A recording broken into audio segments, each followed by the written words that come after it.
Hello, my name is James and you're watching Macabre Manscape, the most ill-titled music channel on YouTube. That's what we're going with. This is actually a little loud. Let's just lower that down a little bit. What we're listening to in the background is Agonist, Abschiedsregen. This is a German symphonic black metal band. They are no longer active, at least according to the archives. You know, very basic design here, but it's a symphonic neo-medieval black metal. Really pretty stuff. The piano playing is really just out of this world. And then I also have their debut album, that's Nachtgedanken. Said that right, probably. And that's a little bit more dark ambient neo-medieval. It's all really good, and they have a whole lot more that I am going to look into at a later date. But today we're going to be doing the Metal Tag 2021. This was a tag put together by, I believe... Oh no, I should have researched the rock something. I'll try to, if I can figure out how to do the editing, I'll put the name of the channel here, and it'll always be linked in the description if you're curious to check that out. So today, Metal Tag 2021, all this is CDs and cassettes, no vinyl from me. Let's jump into it. Question 1, an album with great music ruined by bad vocals. I'm going with... This is Despertares Infra Letargo by Anavanta. This is a Mexican gothic metal band. Lately they've been doing a lot less heavy stuff. It's a little bit less metal, more rocky sounding. But this is their second EP underneath their new name. They used to have an H after that T. So Anavanta with an H. And this is like 25 years into their career. This came out in 2019, I think, under Sun Empire Productions. And it's just not very good. Musically, it's fine. Like, it's not great. Vocally, woof. I don't know what happened to the singer. She's no longer, like... She used to... Like, her stuff, like, a decade ago was really, really good. 10, 15 years ago. Incredible singer. Lately, not so much. I think just age has just kind of gotten to the voice a bit much, a little bit too much, and it's just not the same anymore. It doesn't feel as free-flowing as it used to. Also, it's not produced particularly well. There's some peaking here that is not ideal. Next question. An album you love let down by bad production. I have two things here. So this is first one, Sarah Jezebel Deva's A Sign of Sublime. This is her debut solo project, released in 2010 on Rising Records. This is pretty, like, black metal inspired symphonic gothic metal. Really aggressive, but produced, like, pretty poorly. Everything just sounds really tinny, like it was, like, recorded in a bucket. And this is by, Sarah's own admission that she did not like the way that this came out sound-wise, but it is still I love this album so much. Really just black metal riffs over clean vocals. It's good. The second one I came up with was Maria Escarlata, El Desafío. This is another Mexican project. This is a repress, 2015 repress, or 2019. I don't really remember. Originally released under La Llorona, which I think was a subsect of Discos y Cintas Tender. In 2010 or 2011, this was originally released. And this copy, I thought it was just an issue with this copy, because other represses that have come out lately have been really poorly mixed too. But this is just peaking all over the place, and I love this record. Like, musically, this is, like, my favorite of this project. It features the same vocalist as Anavanta, that singer. This was her solo project. And this really was a shame, and I thought it was just a problem with this repress, but it turns out, no. I went back and listened to YouTube videos from the time 2010, 2011, and there's still just as much peaking. It is not well produced at all. Moving on. Question number 3. A band that suffers from a weak member. For this, I'm going to go with yet another Mexican project. This is Fortaleza's debut album, La Fortaleza de la Soledad. La Fortaleza de la Soledad. That sounds about right. It's cursive. gothic power metal sort of, pretty dark. I think it was originally released in 2006 independently and then repressed by Discos y Cintas Denver in 2008. And, it's atmospheric, it's pretty gothic power metal. The member that I think is the weakest, well, it either comes down to the vocalist, but even though I do like her voice, but here she sounds really unrefined. But most worth mentioning is the violinist. They had a violinist, and here it did not sound particularly great. They tried to layer takes. They had different layers, and it just clashed a bunch. Not that great, but I still enjoy this record. Yeah. Question number 4. Show an album that defines heavy for you. So this is not really the one I want to show. I just don't have a copy of the one I want to show. This is the Agonist's Prisoners. This is their 3rd album, 2012, on Century Media. I wanted to show their sophomore album, Lullabies for the Dormant Mind, because that, I think, is the album that I credit most for getting me into more extreme music. This is metalcore, melodic death metal, deathcore kind of combination. A little progressive, very melodic, super chaotic, especially their second album, more so than this one. Their second album is just beautiful. There's keys and strings, and I swear to God, one song had horns in the background over these really chaotic metalcore riffs and just fucking beast vocals. That record really, to me, defines heavy. Question number 5. Ooh, an album recommended to you by the music community. This one, Cradle of Filth's Vampire, V Empire, Fifth Empire, however it's called, or Dark Fairy Tales in Palestine. I used to never have any interest in this release. It's an EP between albums by Cradle of Filth, which I enjoy, but they were never super, I was never super into them. And the fact that this was an EP and not a full album already put me off. The fact that it has some, re-recorded material from their first album put me off. And then every time I tried to listen to it, I just didn't really get that much enjoyment out of it. So, that's where we are with this one. But Brain Smasher, I remember, I think his video on 20 Stone Cold black metal classics or something like that, or 20 albums that got him into black metal. He mentions this album quite a bit. And so I just went ahead and got it, just for, I might as well. He really stood by it. So I went ahead and got it. And honestly, it is a great release. This is probably, from their early Cradle, the early Cradle stuff, one of my favorite releases that they've put out. Much better than the ones that came out before and after. Dusk in Her Embrace isn't my favorite even at all. Even a little. But this is much better than that. Okay, question number 6 is show an album that takes your musical taste in another direction. I wasn't really sure what to show, but I settled on this because I didn't know how different this actually was. And it's pretty different. This is Tori Amos's Little Earthquakes. I got into Tori Amos right after high school. Probably my first year of college. I really got into Tori Amos. Phallic Mushrooms. Just, piano-based, angsty, dark, angry, sad, piano rock. Super alternative, just really great songwriting. She's incredible. I have almost everything, at least full albums. The ones that I consider full albums, compilation albums to me are not full lengths. They don't count. I'm sorry. But I have almost everything by her, full length album wise. Yeah, I don't know. This is just really, really an important album to me. And even her other stuff in the 90s. So very good. Yeah, there's that. Number 7 is a gem. Show a gem from your collection.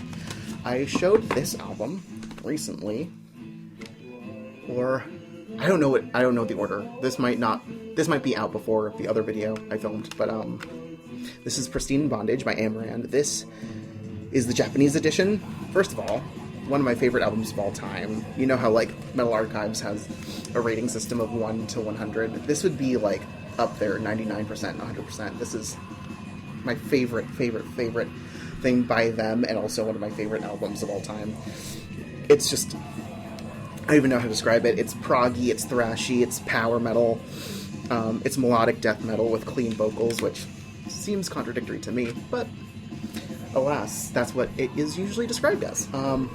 And I came from a time when this thing was hard to find. When I first got a copy of this, it was just a gift, and then I got a copy of the Japanese press, and that was hard to find, and then even now, I think now there's vendors from Japan that keep this stuff more in stock, but even when I got a copy of this to replace my stolen copy, it was pretty difficult to find for a decent price. So, gem. Question number 8. A band in your collection that formed closest to where you live. Fun. I have 2 things for this. One is Dunnick, the rainy season. So right now I live in Richmond, California. I used to live in Berkeley, and I think the Metal Archives has these guys. I'm pretty sure it's more than one. I know one of the guys that is in this band, Jacob.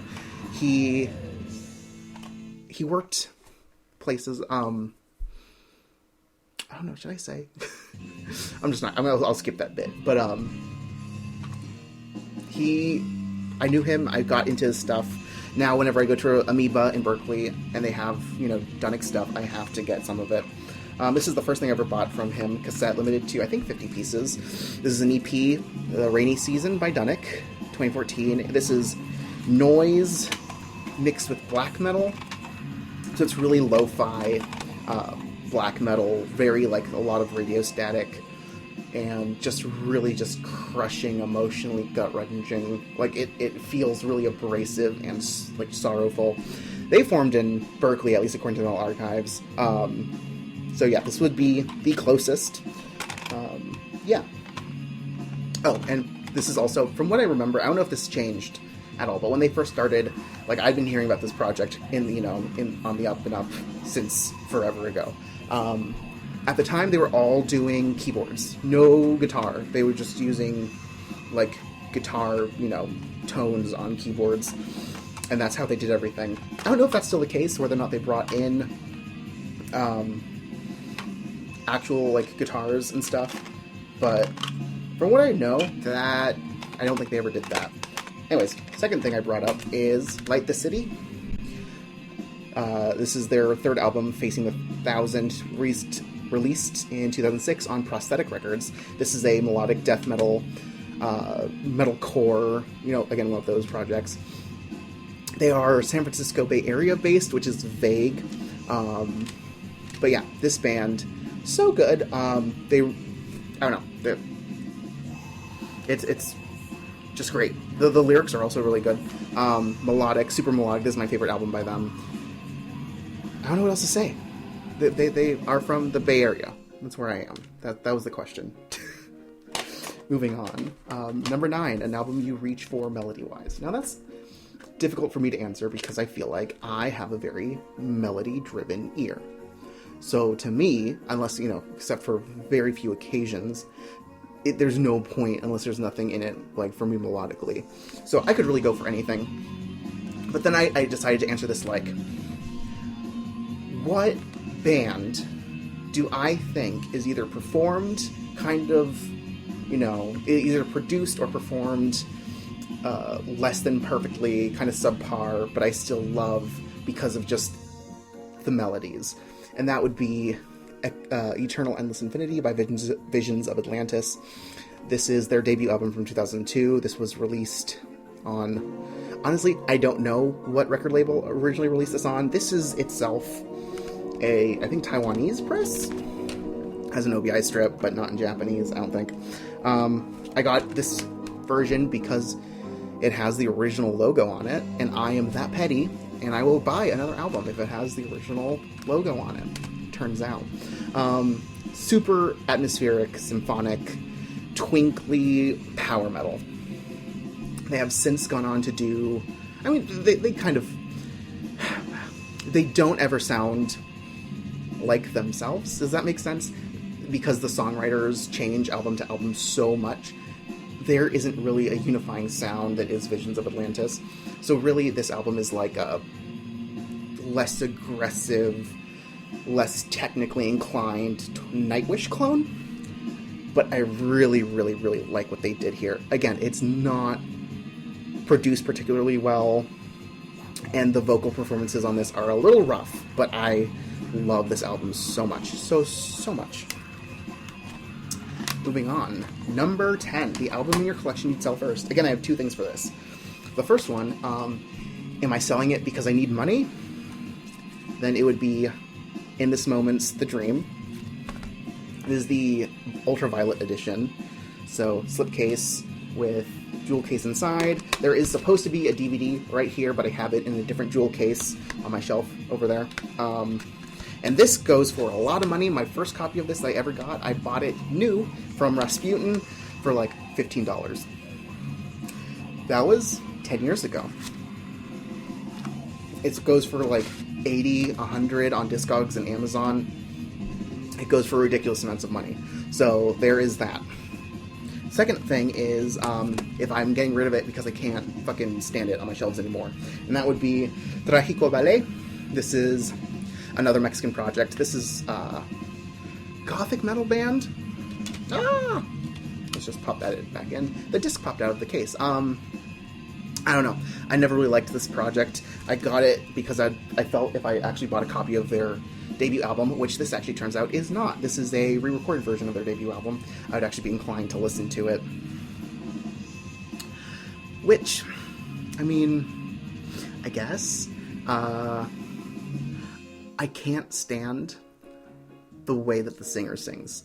Canta como me lo lengo. Like, it's like the way he like sings, the pronunciation is like, let's say there's a song on here called Bésame. Bésame, kiss me. It comes off like, Bésame. It's like really weird. It's like that like, thing that like, Creed and Nickelback did. But awful. It sounds so bad in Spanish. Don't ever do this. Please stop. Bésame. And then they're also like musically trying to be him, and they could never be him. Like the first song, Ceniza, sounds like the opening from a different hymn song, and I'm blanking on which song it is. But if you're a hymn fan and I played you the song, you'd probably guess it. I just am blanking on the title. So yeah, I'd get rid of this. I have two of these, because they sent me two when I bought this. They sent me two, so I have two. So at some point I might sell this. And that's it for number 10. Okay.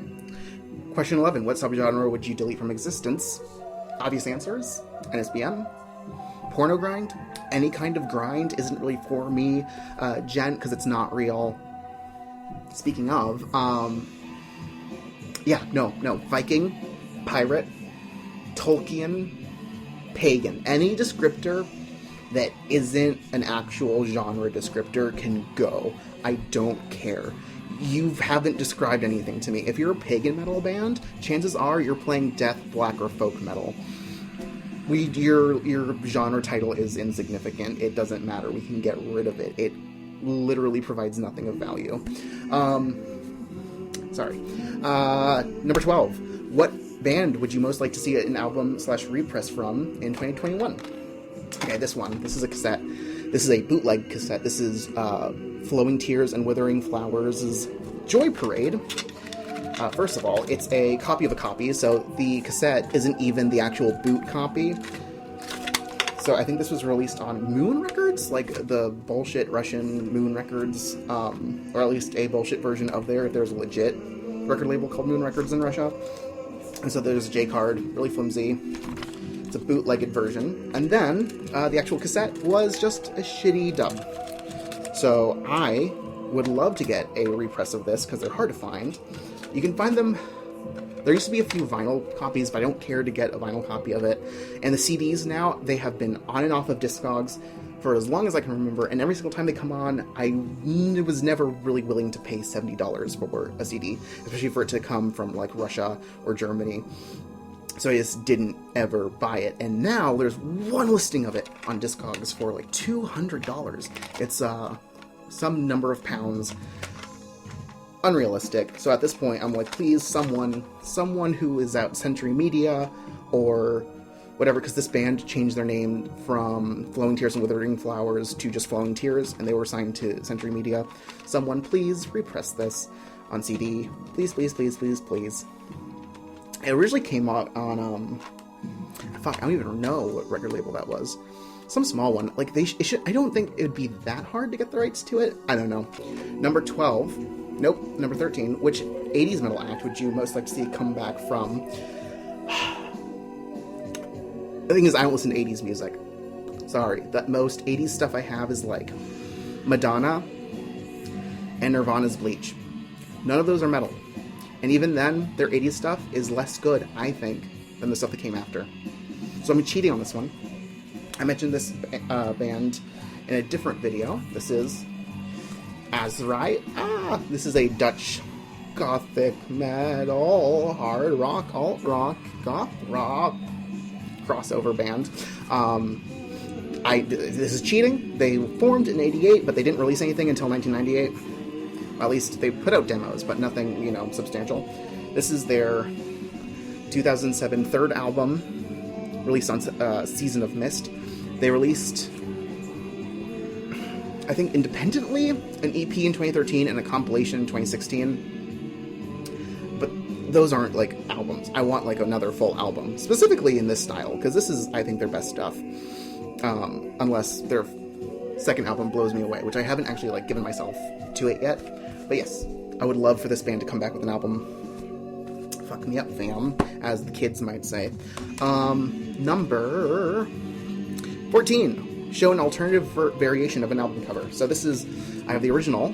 This is the Moonlight Intermist. This is their third album. Polish band, gothic, progressive metal, symphonic a little bit at times. I have shown them in a different video, and they have since gone avant-garde, proggy, rock, atmospheric nonsense, which I still enjoy.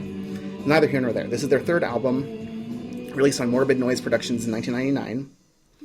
And I have the 2001 repress on Metal Mind Productions. This is, just different art cover. I originally had this, and then I had to get this because it's the original. Like, I found it for sale within the US. I had to get it. And that's the story behind that one. Number 15, a band that for you defines metal. Sorry, Metallica. It's in the name, Metallica. There's the Black Album, and, heavy metal. They, thrash metal turned heavy metal, hard rock.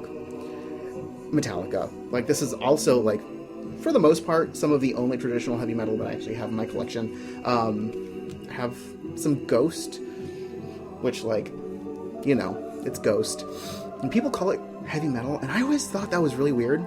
Not because it's not metal, which some of the stuff is a little bit more arena rock, but it's because, like, that's, like, I feel like there's better subgenres that describe Ghost than just heavy metal. But yeah, that's not the point. Metallica, heavy metal.